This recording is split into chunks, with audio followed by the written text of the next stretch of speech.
Welcome back. Welcome in. This is Country Roads Confidential at earsports.com. It's a Paramount podcast. I'm Mike Casaza, joined on a Monday morning by Chris Anderson. Ideally, we have answers because, Chris, there are a lot of questions for the 1-1 Mountaineers who have a secondary that is also ranked somewhere in the country in different categories. Not very good. That certainly is what people want to discuss right now. I'm not sure how charmed everyone is going to be by our replies on this. I do know everybody is chomping at the bit to get to the bottom of this, and I don't know how simple or how quick it is or how better it's going to be Sunday morning or Saturday evening. People can't wait to either be surprised or saddened, it seems like, by what they see next out of this group. Yeah, and you want to keep it simple with the very first question in the mailbag. It's about as simple as it gets, Mike. You ready? It's a great one. GD full. How concerned should we be about pass coverage? Upvoted at last check 31 times, which I think pushes it to the front of the line. So panic meter? Do we have a separate? This Oh, is this is not a team panic meter, just a secondary panic meter. Mike, where you at? 1 to 10. yeah, like probably eight for two reasons. I kind of thought that they had the right pieces in the right places, and I'm still kind of thinking that, which makes me think that there probably isn't a change. Last year, you took out Andrew Wilson Lamp, you put in Malachi Ruffin. I'm not sure you're taking out Garnett Hollis or Aiden Garnes right now in favor of somebody else because you saw Dantes Fagan. You've seen a little bit of TJ Crandall. I just don't think those guys are there yet or will get there where they should be playing above those two. So you're kind of going with who you have. And we were certainly led to believe that they got the pieces right in the portal for the second straight year. I shouldn't even say a second straight year, but had some misses last year in the portal in the secondary. If you don't have the answers, Chris, that you thought you had going in, I don't know how you're going to find them midstream. So you're going to have to struggle your way to success, and that would be concerning to me. It's not that it's a surprise, but they thought they had this problem solved or sorted out before it became a problem. And I don't know who the solutions are apart from get better, which is not really what people want to hear. So that would be concerning. Yeah, I'm with you. I think again, this was a spot where we're concerned in the preseason. I second guessed myself because there seemed to be confidence among the coaching staff. Um, I don't know if there still is. We'll see. Again, it's and this is something that we'll probably repeat, or I will probably repeat for various questions.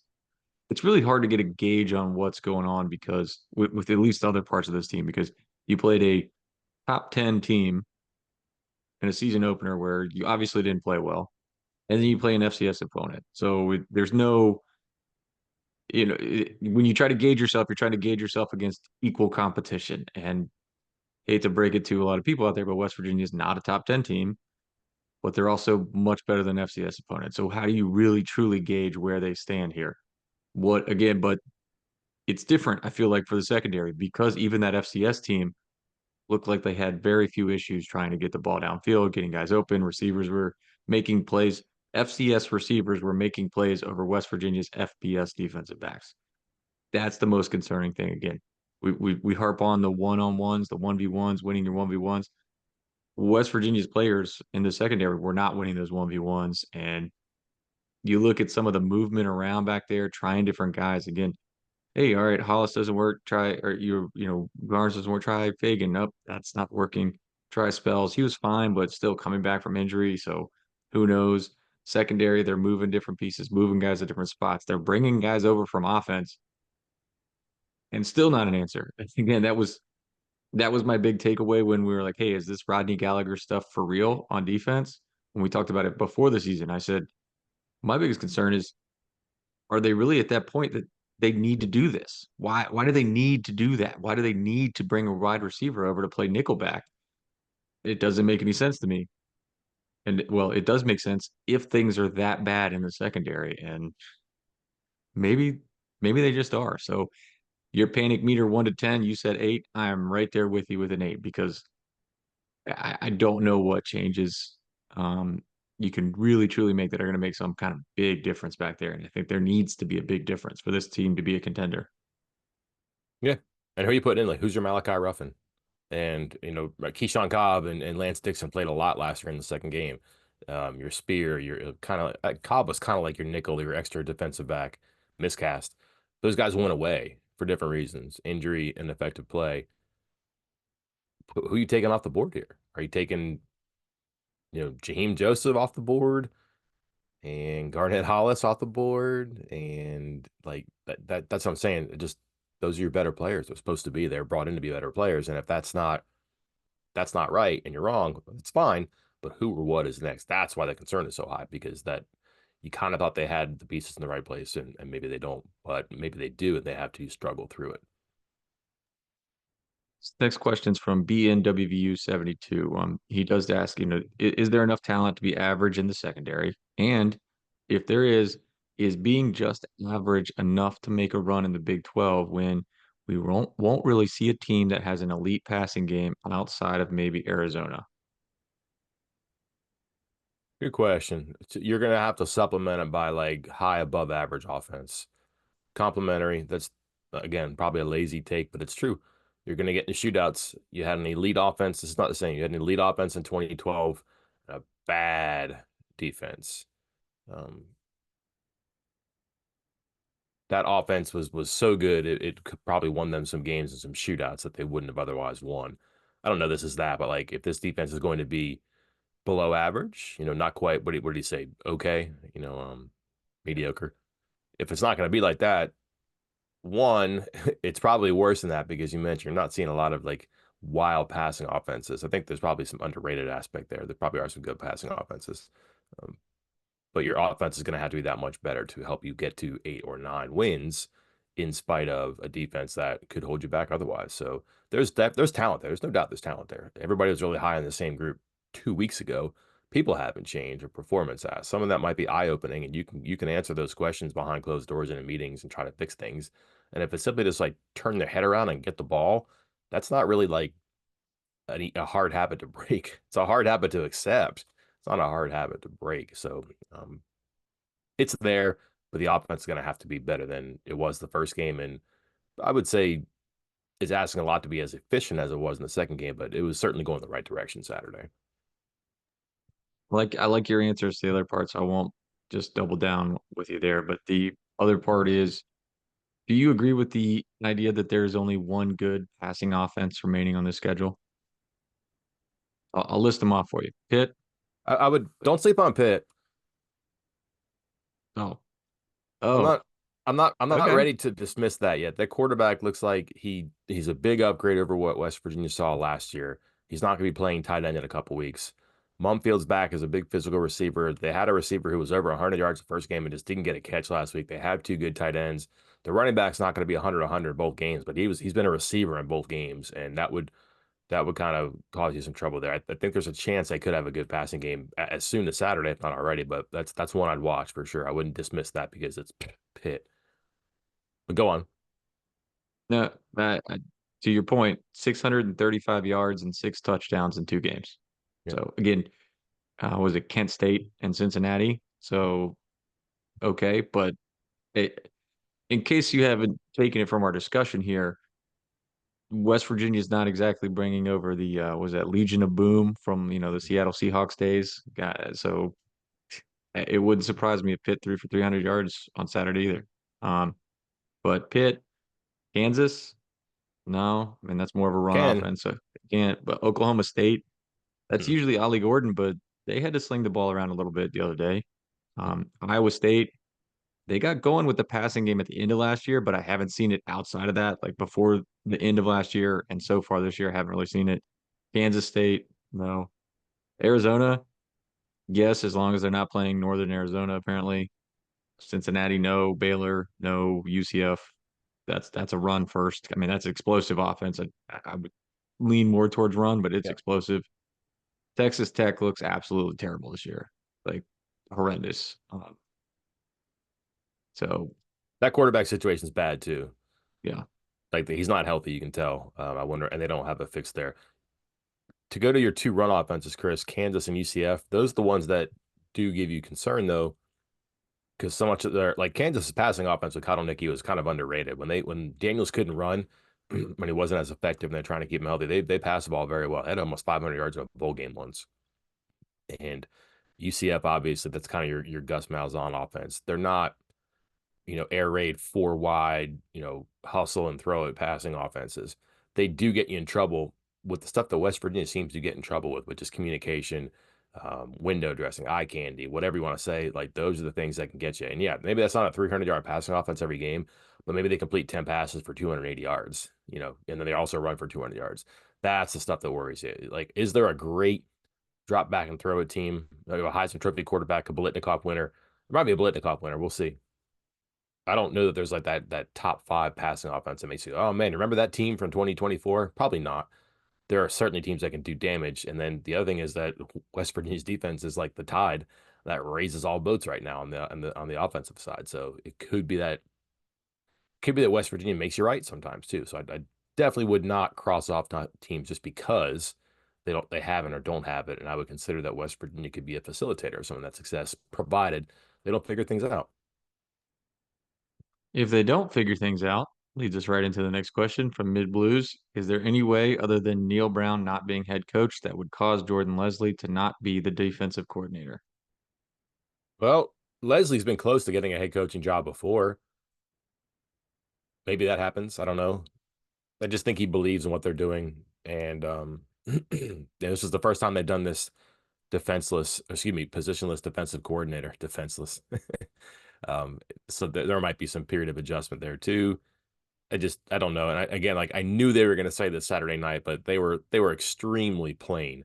Um, with their calls, it looked like, and again, I'm not privy to it. I think it's hard for people to digest what happens on the defensive play call, but it just seemed like they weren't doing a whole lot.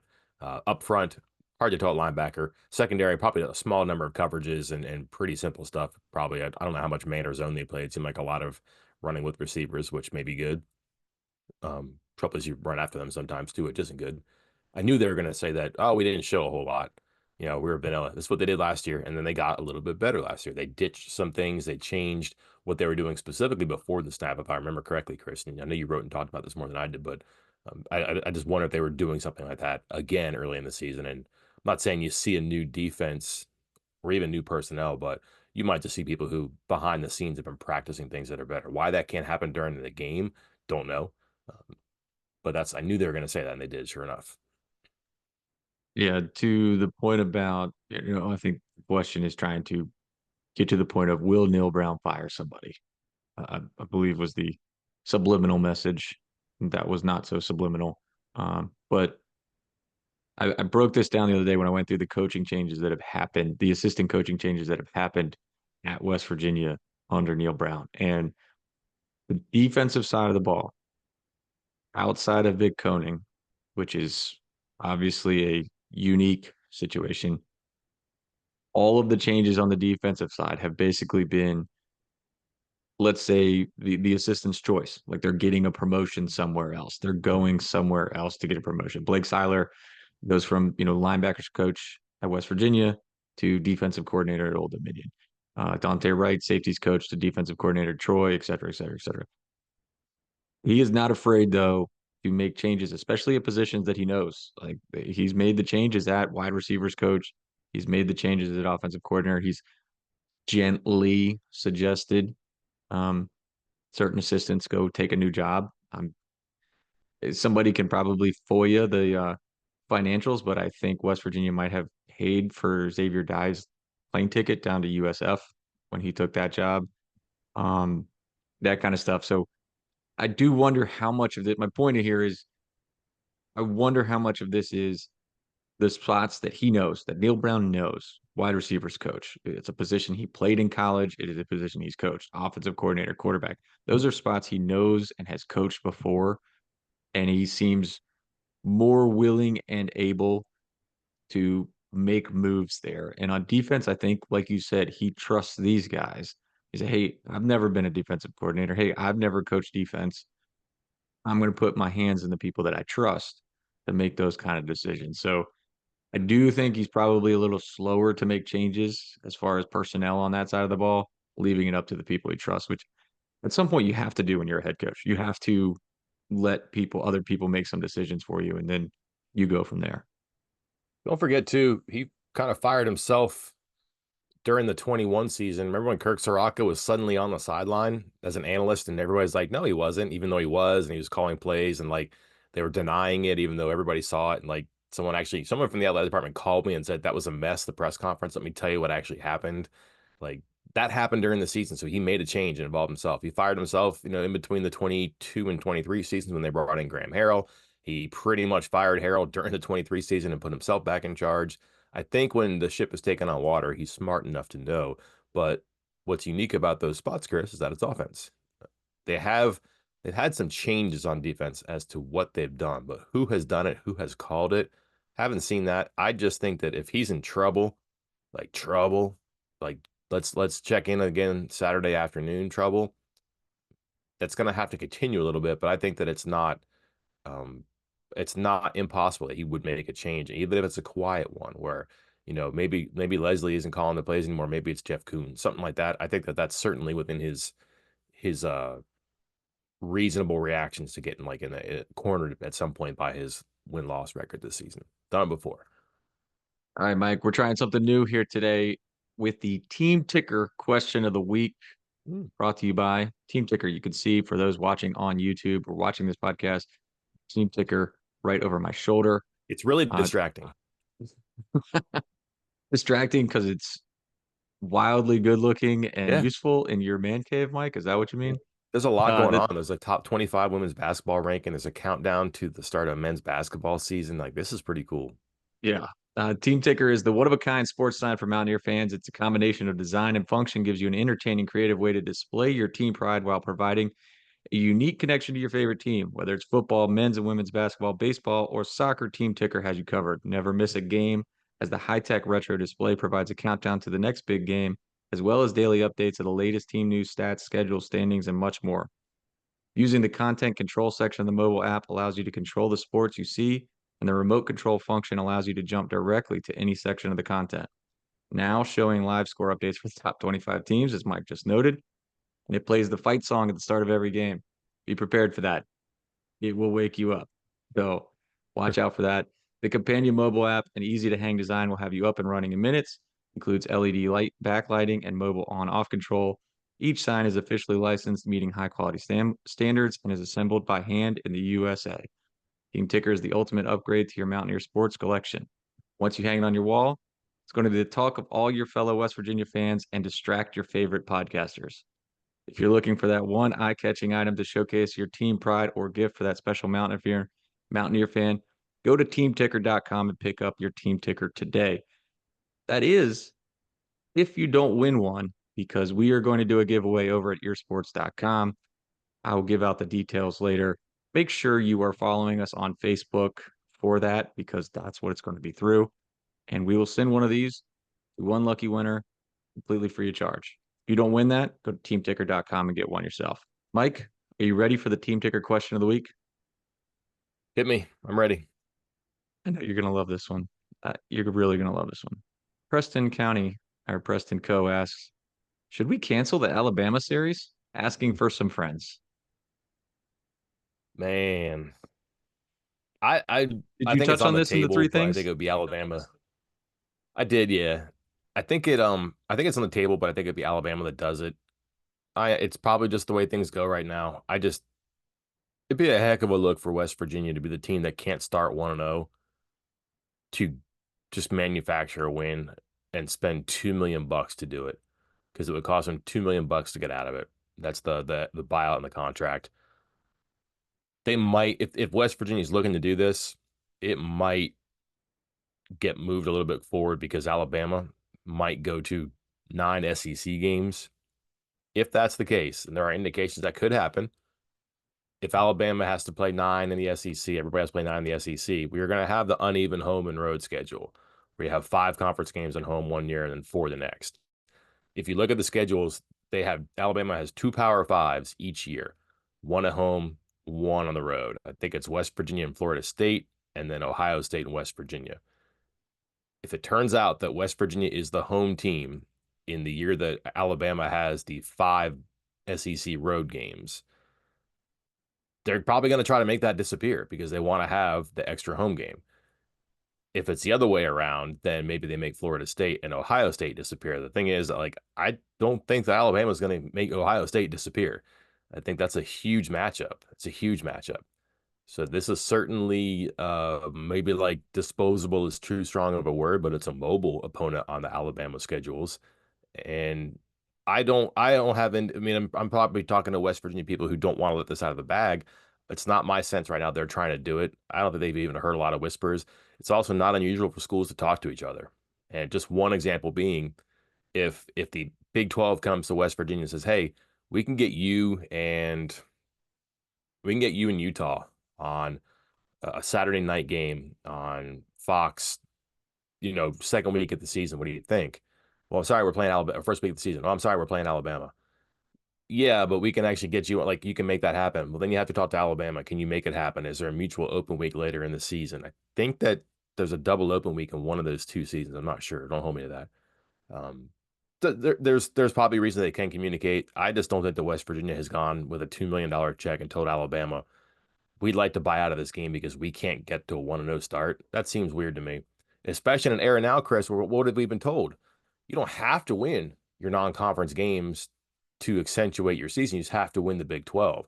So you're kind of talking out of both sides of your mouth right there, unless you just don't want to take a loss to Alabama, unless you want to schedule a win, which is fine, but you're going to have to pay to do that. More likely, if it does happen, it probably gets negotiated into some sort of settlement where Alabama says, listen, not our fault. And honestly, there might even be language in the contract. I haven't looked at it where if the conferences do change, there might not be a buyout.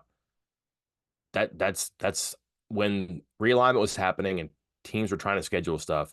It was not uncommon for these contracts to have game language or contract language that says if the game was canceled or it has to be removed because of conference affiliation, expansion, so on and so forth, the buyout goes away or the buyout is half or something like that. I'll look at that. I haven't checked into that specifically. I looked at it to get the $2 million and the date you have to notify and all that stuff. So that's a possibility too, but I don't think it'd be a $2 million check either way. Probably some sort of negotiation. Maybe like, let's try this again in the future. Don't know. Maybe Alabama helps West Virginia find an opponent. Maybe, I don't know, they trade one off in the future. I'm not sure. There's ways to do it.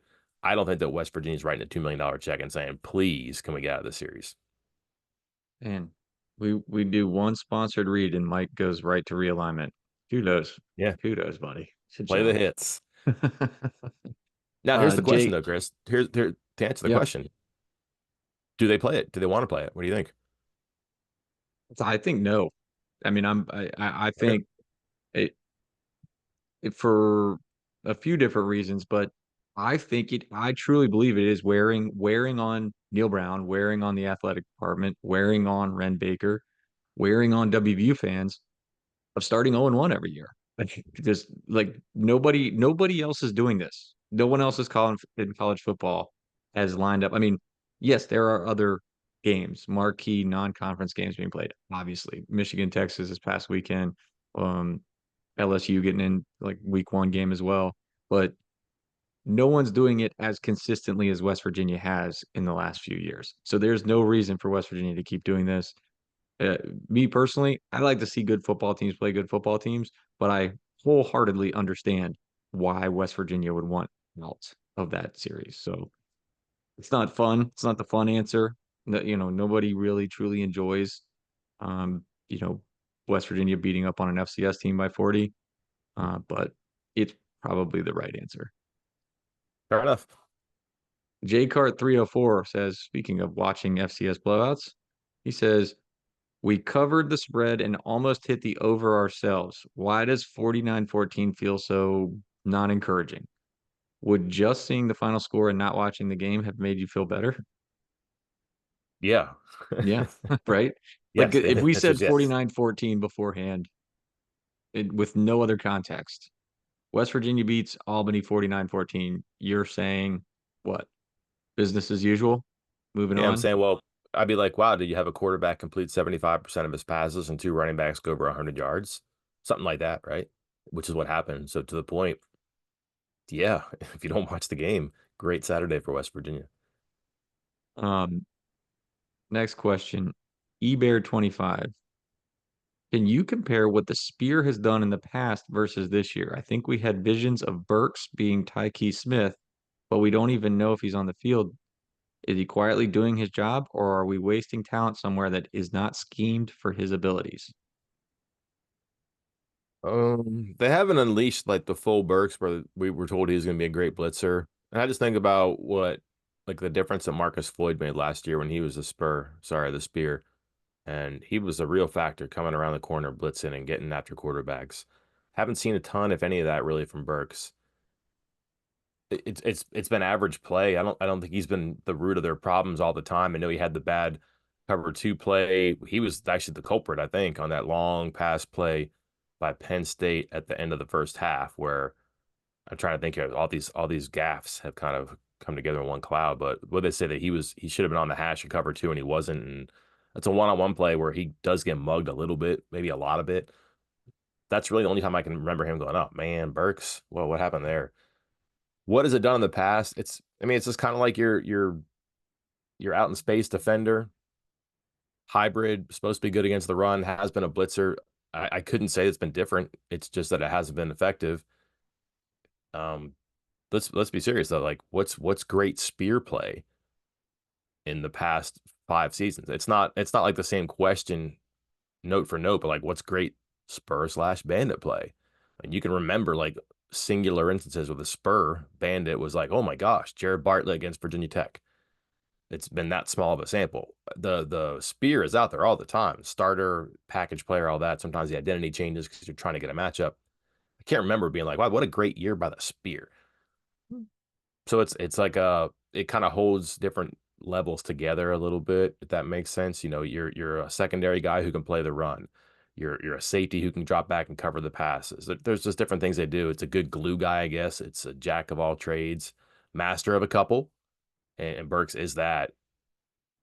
It hasn't made him such a dynamic player, which is what I think people thought or expected. That wow, this is going to unleash, weaponize the best defensive player they have. That hasn't happened yet.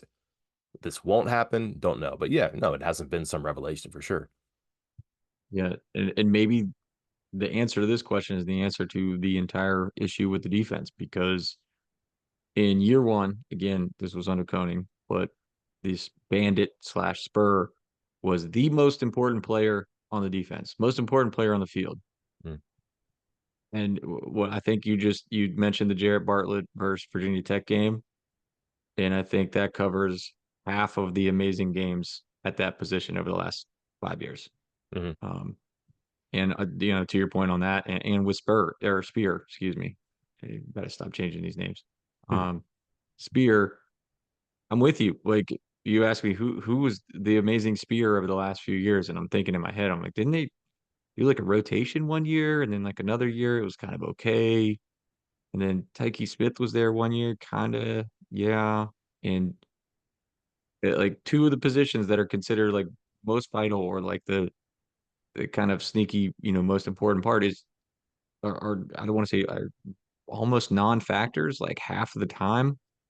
That's probably going to be a problem for your defense. So maybe the answer to this question is the answer to a lot of the issues with the defense. Possibly. Um, who's the Palooza? Oof, this is a tough stat. I don't know this, so I'm just repeating this from a question. Just putting that out there. Mhm. Who's the Palooza says of the many embarrassing stats and facts of Neil's tenure, we're now down to just us, Texas Tech, Vandy, and Rutgers that have not been ranked since we hired Neil Brown. Uh, I mean, Whew, they were te- ranked at the end of the coaches poll, 20. right? Yeah, that when Neil votes too. Um, but wow, that the group is that small, huh? Texas Tech hasn't been ranked. I guess that's true too. Yeah, I mean, again, I've not fact checked this. I don't fact check our questions, but that are sent in. But I think his question was, do these types of stats mean something to the athletic department? Um, Yeah, I mean, listen, if you're in a conversation with um Alabama, Ohio State, and who's the best team in the Big 12 right now, let's say program wise, I don't know, Kansas State. That's great. You're not in the conversation with the best of those three conferences. You're in the conversation with Rutgers, Vanderbilt, and a Texas Tech program that, if you stretch out over time, has been kind of messy with stuff on and off the field too. That's not great company. I don't think you need to spend a lot of time or words or attention to detail here. It just that's not great company. That's definitely an indication of of who you are because of who you're with. Yeah, I mean, there's not much to say about that because that's a brutal stat. You know, Yeah. it's not something I was familiar with. I know people have mentioned it on the board, but man, that's tough. Um, Hmm. Maybe our last question, but SJJSWVU4, again, on a related note, says there's no way to quantify this, but do you sense the extreme tension in the fan base as most do? What season historically were the fans on Razor's Edge as much as they are right now? Um, Last year, and then before that, probably the 2022, and then the year before that, 2021. Yeah, so There you go. that's I mean, what we're 2 years removed from it, when they made the athletic director change. That was the year there was a complete meltdown because that was fans were just saying, we're not even going to show up unless there's a coaching change. And then they made the athletic director change, and then it was divisive as anything I think I've seen. I mean, there's been a lot of divisive moments. To say that the fan base enjoys being, you know, taking their stance and holding strong on it might be an understatement because it was divisive during that time with the athletic director change and people going for President Gee's head and blaming Neil Brown, but not the athletic director, and vice versa, and other people agreeing with the athletic director. Go back a couple years before that, the Vic Koenig thing. I mean, I almost had to shut down the message board during that time. Um, and the Dana thing, that was bad. You just keep going and going and going. So historically, this is pretty standard year for divisive Razor's Edge on the fan base. But I mean, I get your point here. Mike, do you sense this is worse than previous instances or similar? Potential's there for this to get bad, Chris, Yeah. because the timeline that you just illustrated is a great bookend for this. This is what they wanted and what they got if this doesn't go right. Like this is a choice. If this doesn't go right and they end up 6-6 or 5-7 or 7-5 and they make a change, they got what they wanted, right? They wanted to see Neil Brown enact his plan.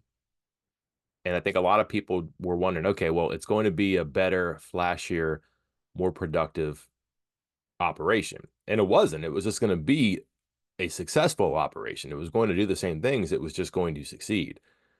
I think people thought there would be a lot of wild changes to the offense and defense and the personnel. And there's been subtle changes to all that stuff, but we're 2 weeks in. Would you say it's a more productive program? I mean, even if you look at last season, it's half a season where the offense really got going. And maybe that was just like the first step of a multi-step process. And perhaps this conversation looks silly in 6 weeks. We don't know. But I think the fear is that it just is the same. And it's a decision that West Virginia made and ultimately got what they wanted. They wanted to see what Neil Brown could do. And if it doesn't work, well, that was their choice. And what's frustrating is that you're in this era of change and promise and excitement and elevated expectations if you make your moves right, because this is supposed to be like a more equitable and inviting landscape in the Big 12 right now. And you're seeing a league that through 2 weeks is kind of, maybe not great. Maybe it's as open and inviting and exciting as everybody thinks, but is West Virginia going to come in and kick the door down and take advantage of all the vulnerabilities that this competitive landscape seems to have right now? And if it doesn't, that's a letdown. And again, that's their choice because one of the things was let's get this program humming and get it into a good position in a winnable conference that's inviting and exciting and vulnerable competitively. It doesn't happen. You've just spent 2 years inflating a balloon and then like 14 weeks slowly deflating it to start over. I think that would freak people out and should probably make them really worried and on edge. So is it the same? Yeah, kind of. Just the variables are very different in particular this time where people are just kind of thinking, I don't want to think too far ahead, but I can see the future and it might be pretty accurate. And again, that panic meter there, Chris, might be pretty high. If I was a fan and I had these visions and I had this realization they could be different if actions were different, and it should be different because we were told it would be. And they don't, the fans this and the fans that and all that stuff, and fans bought in, but if it doesn't change, that's going to make people really on edge. And all of a sudden, You get a lot of people in the room, Chris. You get a lot of fingers pointing. And when fingers start getting pointed, feelings start getting hurt. And then this thing just gets uglier and uglier. If it does unravel, like some people fear it could or will. With you, I like your point that this was they set it up when they made the decision to change the athletic director, make changes to the entire kind of process and plan of how to build a program and how to give the football program the resources that it needed. This was it. It was like, hey, here's a couple years. Whatever happens the next couple years, there's no more excuses. There's no more finger pointing. This is it. This is your chance. And again, the people up top believed that with the right resources, Neil Brown could turn things around. Again, what would you say? 6 weeks from now, this can look silly. What if West Virginia is 6-2? A few weeks from now, which is possible, certainly possible. If they're 6-2, they've beaten a couple of top 25 teams. They're probably in the top 25. Maybe it looks silly then. Has history shown that they're capable of doing that? Mixed, probably not. I mean, you could say, hey, look, they went 5-1 to end last year, but that was 5-1 against some bad teams. Um, so it's going to take a lot to get there. I don't know if it's possible, but this has been laid out there for like this is what they wanted, and they're going to get an answer one way or another over the next probably. I kind of put a pin in that pit game, of course, but they're going to get an answer one way or another over the next month, probably. I mean, I just don't see how. I don't see how you go the next 4 weeks or at least 4 games, excuse me, and not have a pretty clear answer on which way this is heading. I'm not saying that's when somebody's going to get fired or there's going to be an extension either way, but I think if I'm the leader, if I'm Ren Baker, I have a pretty clear idea of what's happening by what? Let's say Halloween. Let's give him an extra week or two. Let's say Halloween, I know what's happening. No.